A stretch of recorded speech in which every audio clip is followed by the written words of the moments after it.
Hey, welcome back. Welcome back, everyone. If you're here right now, maybe you had a quiet kind of day. Not a bad day exactly, just a heavy one. The kind where nothing big happened, but something small did, and it stayed with you. Hmm, yeah, a small thing that felt surprisingly big. Like opening your phone, scrolling, and then. Pausing on someone's name. Someone you used to talk to every day. And now, you don't even know what to say to them anymore. That quiet sadness. That's what we're talking about today. The quiet sadness of muting an old friend online. And if that already feels familiar to you, you're in the right place. Pull up a chair. Get comfortable. We're going to sit with this feeling together. And we're going to learn some really beautiful, honest English along the way. Because sometimes the best way to understand your heart is to find the words for it.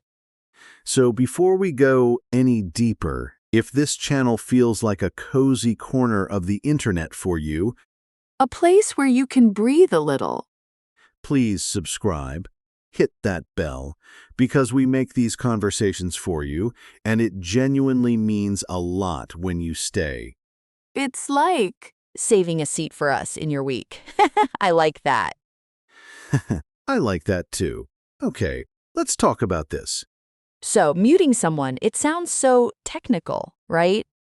It does. It sounds like something you do to a notification, not a person. But it's not technical at all. It's actually one of the most emotionally complicated things you can do on a phone. Because when you mute someone, an old friend, you're not blocking them. You're not deleting them. You're just. Choosing not to see them. Quietly, silently, without a conversation, without an explanation. And that silence carries so much weight. It really does. I did this recently, and I want to talk about it honestly, because I felt so strange after. Oh, tell me. So there's this person we were close, really close, like the kind of close where you share stupid memes at midnight and they just get it. The midnight meme friend. That's a very specific kind of friendship. Yes! And slowly, we drifted. Life happened. Different cities, different rhythms. And one day I realized I was seeing their posts and feeling nothing, or worse, a little twinge of something uncomfortable. Like guilt. Guilt. And also something harder to name, like grief, but for someone who is still alive and still posting photos of their coffee every morning. Oh, that's such a precise feeling. Right? You're grieving a version of the friendship, not the person. The version where you talked every day. The version where they were part of your daily life. And now they're just a face on a screen, a stranger with a shared history. That's beautifully sad. So I muted them, and then I put my phone down and just sat there. Because you didn't know how to feel about what you just did. Exactly. Was it the right thing? Was it cowardly? Was it kind to myself? Was it unkind to them? And the answer is probably all of those things at once. Which is the most human answer possible. It really is. I've been there too. I think a lot of people have. You scroll past someone's name, and there's this whole archive of memories attached to it. That restaurant you went to, that trip, that phone call that lasted 4 hours. And now you're pressing a tiny button to make them quieter in your life. Without them even knowing. Without them even knowing. Okay, so let's do what we love to do here. Let's find the words for these feelings because you deserve to have the language for something this real. This is our calm word tour. And today's words are soft ones, but powerful ones. Let's start with the first one, to drift apart. To drift apart. Say it with me gently. To drift apart. To drift means to move slowly, with no specific direction. Like when a boat moves on water without the engine on. No one is steering, it just moves. And when two people drift apart, it means the closeness slowly fades. Not because of a fight. Not because of one big moment. Just life, time, distance, different paths. To drift apart, Alice, use it in a sentence. We didn't have a fight, we just Drifted apart over the years. We just drifted apart. No drama, no ending, just a slow fade. That sentence alone can carry so much history. Okay, next word, distant. Distant, not far away in location, but far away emotionally, cold or hard to reach. Like someone who used to be warm and close, but now feels remote, unreachable. She seemed distant lately. I don't know what happened. She seemed distant. You can feel how that word works, right? It's not angry. It's just far. distant. Good one. Next, and I love this one, to grow apart. Oh, this is different from drift apart. Both are gentle, but to grow apart means you changed. You became different people. You grew in different directions, like two plants in the same pot, but one leans toward the window and one leans toward the door. I've never heard it described like that, but yes. Exactly. I use weird plant metaphors when I'm emotional. We grew apart. We want different things now. We're not the same people we were 5 years ago. To grow apart, it's not a failure, it's just evolution. Next word, nostalgia. Ah, nostalgia. Oh, this word has weight. Nostalgia is that warm, slightly aching feeling when you Think about the past. Something sweet that is no longer here. It's like a warm sweater that has a small hole in it. It still feels good, but there's something missing. I love that. Nostalgia, a longing for something from the past. Sometimes looking at old photos fills me with such nostalgia, that specific feeling of warmth and loss at the same time. Sometimes looking at old photos fills me with nostalgia. Say that slowly with me. Nostalgia. Nostalgia. Beautiful word. Okay, next, to let go. To let go. This one is simple to say and so hard to actually do. To let go means to stop holding on to something, to release it, to stop trying to keep what is already fading. But it doesn't mean you stop caring. It just means you accept that this chapter is closing. Sometimes you have to let go of friendships that no longer serve you both. To let go. Sometimes the kindest thing. Next one, closure. Closure. Say it, closure. Closure is the feeling of peace you get when something officially ends. When you understand it. When you accept it. The problem with friendships fading is that there's usually no closure, no conversation, no ending. It just stops, and you're left holding all these unanswered questions. I never got closure after we stopped talking. And I think that's why it still hurts a little. I never got closure. That feeling of an open wound that nobody stitched. Okay, 2 more. This one is important. Bittersweet. Oh, yes. Bittersweet. Bittersweet means something that is both happy and sad at the same time. Sweet because it was beautiful. Bitter because it's gone. Like looking at a photo from that trip with your old best friend, you smile. But there's a sting somewhere too. It was a bittersweet memory. Something precious that also carries loss. Bittersweet. Both at once. And the last word today, to fade. To fade. When something becomes less bright, less strong, less present over time. The friendship slowly faded after we moved to different cities. To fade. Not a crash, not an explosion, just a gradual disappearing. Like a song getting quieter and quieter until you realize you can't hear it anymore.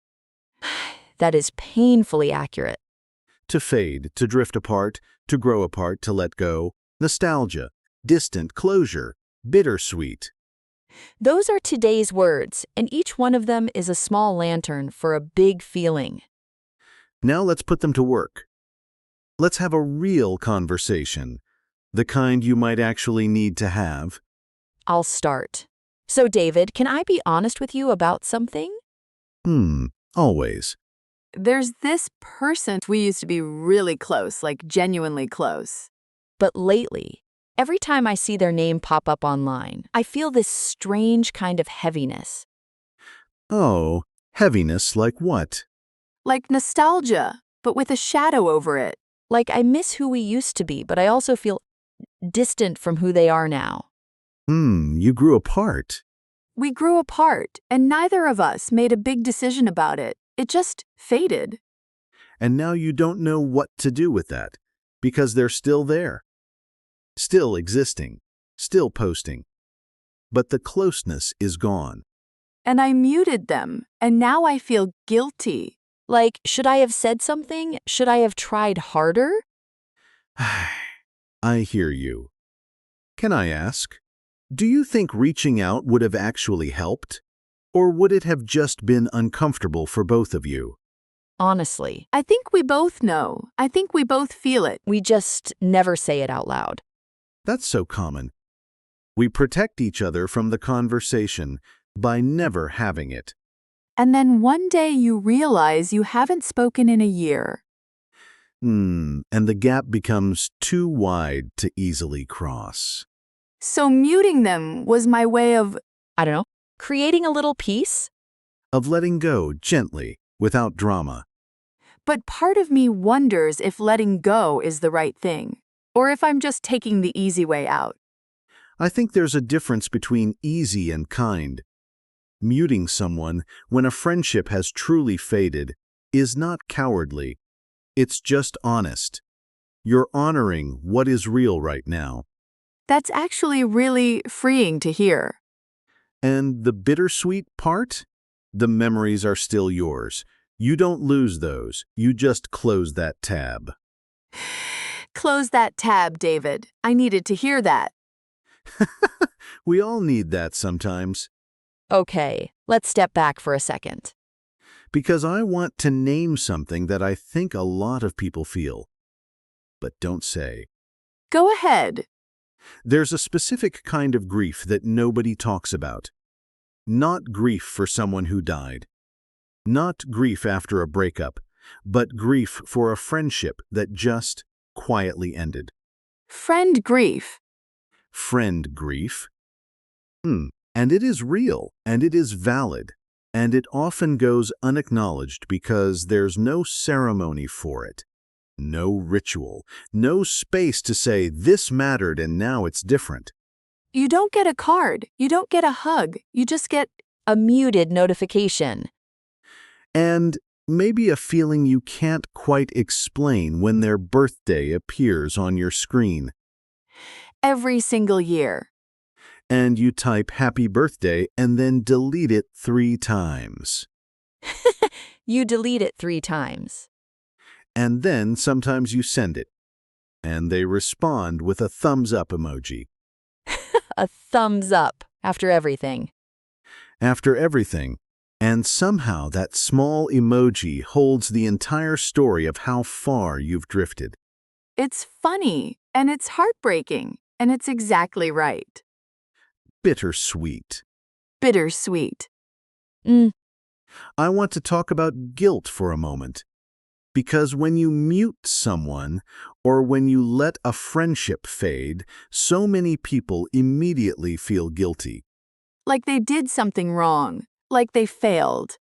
And I want to gently push back on that. Not every friendship is meant to last forever, and that is not a failure. Some friendships are for a season, some are for a reason, some are for a lifetime.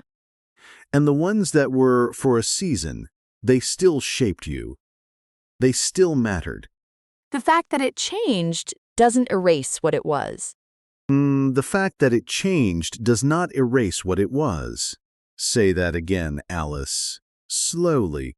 The fact that it changed does not erase what it was.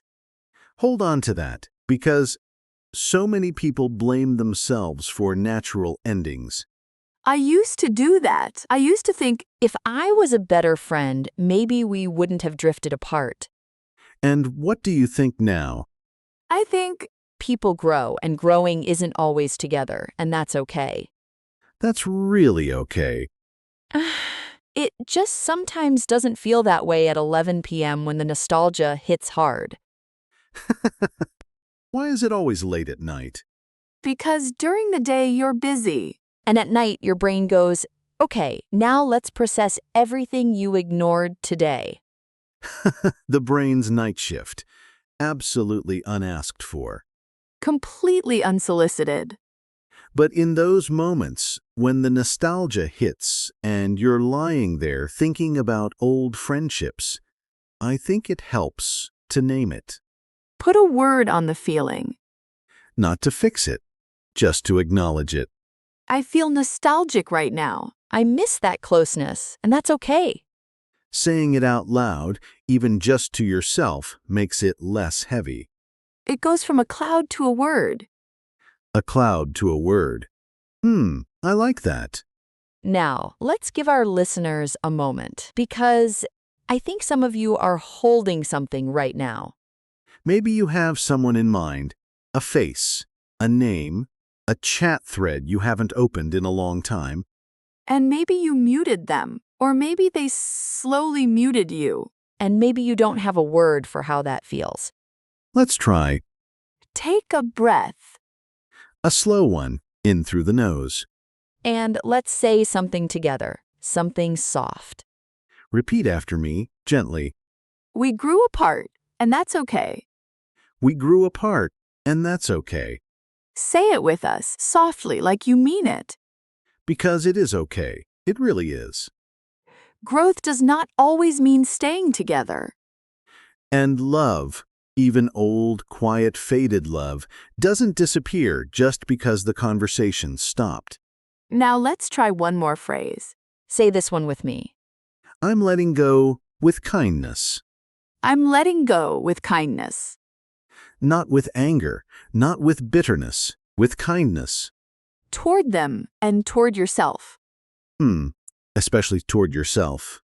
Okay, I want to shift for just a moment because there's another side to this story. Oh, tell me. What if you're the one who got muted? Oh. What if you noticed the silence? What if you saw that someone stopped reacting to your posts, stopped watching your stories, stopped reaching out? And you didn't hear it from them directly. You just felt it. That's a different kind of ache. A very different kind. Because there's no explanation. There's no closure. You're just left wondering, did I do something wrong? Did they get busy? Did they stop caring? And your brain, that very clever, very unhelpful brain, will fill in the silence with the worst possible answer. It will decide. They must not like you anymore. You must have done something. But the truth is, you probably didn't do anything. They are probably just navigating their own season of growing, of letting go, of protecting their own peace. And it's not personal, even when it feels completely personal. That one is hard to really believe, but it's important. It is hard because we are human, and humans want to matter to each other. We want to be seen. We want to be kept. And when someone quietly removes us from their everyday attention, It stings. But here is what I've learned. The people who are meant to stay in your life, they stay. not because you perform for them, Not because you earn it. But because something true connects you. And that survives seasons. That survives distance. That survives the drift. And the ones who quietly step back, you send them kindness. You wish them well. even silently, even just in your own heart, And you let them go. gently. Gently. I think that's one of the most grown-up things a person can do. And nobody talks about it. Nobody gives you credit for the quiet grace of letting go. But it takes real emotional strength. It does. Okay, let's bring it home. Let's talk about what we're actually feeling after all this. I feel understood and a little emotional, honestly, This topic always gets me. because I think every single person listening has someone in mind right now, an old friend, a faded connection, a name with a history. And maybe you're carrying a little guilt, or a little grief, or a little nostalgia that has nowhere to go. And we want to say, that's okay, all of it. The guilt, the grief, the soft ache of missing what used to be. You're not cold for muting someone. You're not weak for missing them. You're human, beautifully complicated human. And you are allowed to protect your peace. You are allowed to create quiet in your life. Even if that means the people from your past become a little less visible. Because you can love someone and still need distance. You can treasure a memory and still close the chapter. Both things can be true. Let's do a little final practice before we say goodbye. Oh, sure. I want you. Yes, you, listening right now, to try finishing this sentence out loud if you can, or just in your head. Ready? I've grown apart from, and I choose to let go with kindness. Fill in that blank. Say the name, even just in your mind. And then say the rest. I've grown apart from, and I choose to let go with kindness. Take a breath. Feel how that lands. There's something powerful about saying something that honest. Even to yourself, even in silence. Especially in silence. Language gives us a container for feelings that would otherwise just float around and hurt us. Naming something takes away a little of its power. Not all of it, but a little. And sometimes a little is exactly what we need to sleep tonight. Honestly. Okay, let's wrap up. What are our words from today? Say them with us one more time. To drift apart. To grow apart. Distant. Nostalgia. To let go. Closure. Bittersweet. To fade. 8 words, 8 little lanterns. Keep them, use them, they're yours now. And here is our question for the comments today. Oh, I love this part. Think about a friendship from your past. A connection that has faded or changed. What is one kind thing you can say about that person today? Even if you've drifted apart, even if there's no more contact. Share it below. You don't have to use their name, but you can celebrate them, even quietly, even now. Because kindness toward the past is kindness toward yourself. Beautifully said. Before we go, A gentle reminder. Subscribe if you haven't. This little space, this cozy corner of honest English and honest feelings. It grows because of you. we make these conversations because we know you need them. And honestly, so do we. So do we. This is therapy for all of us. The most affordable kind. Thank you for spending this time with us. Thank you for trusting us with the quiet, heavy parts of your day. Take care of your English. And take care of your heart. Until next time. Goodbye, everyone. Take it easy.